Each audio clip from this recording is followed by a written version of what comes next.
മെൻസിന് ഷർട്ടും പാൻറ്റൊക്കെ formal wear ആയിട്ട് വരുന്നത്. അപ്പൊ നമുക്കോ അറിയോ? ഞാൻ പറഞ്ഞു തരട്ടെ. ഫസ്റ്റ് വരുന്നത് ഷർട്ട് ആൻഡ് പാൻസ് ആണ്. ഈ ഷർട്ട് ആൻഡ് പാൻസ് ഡിഫറെന്റ് കളറിലും ഡിഫറെന്റ് നെക്ക് പാറ്റേൺസിലൊക്കെ കിട്ടും.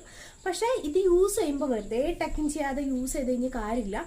നമ്മൾ കറക്റ്റ് ആയിട്ട് സ്റ്റൈൽ ചെയ്ത് കഴിഞ്ഞ് കഴിഞ്ഞാൽ നല്ല അടിപൊളി ക്ലാസി ലുക്ക് നമുക്ക് കിട്ടും. സ്കേർട്ട് ആൻഡ് ഷർട്ട് അല്ലാന്നുണ്ടെങ്കിൽ ടോപ്പുകളാണ്. ഇത് യൂസ് ചെയ്യുമ്പോൾ നമ്മുടെ ബോഡി ടൈപ്പിന് കറക്റ്റ് ആയിട്ട് മാച്ച് ചെയ്യുന്ന സ്കേർട്ടുകളാണ് യൂസ് ചെയ്യാനായിട്ട്. അതിൽ തന്നെ നമുക്ക് ഡിഫറെന്റ് ടൈപ്സ് ഓഫ് പാറ്റേൺസും നെക്ക് ലൈൻസ് ഒക്കെ ചൂസ് ചെയ്യാം.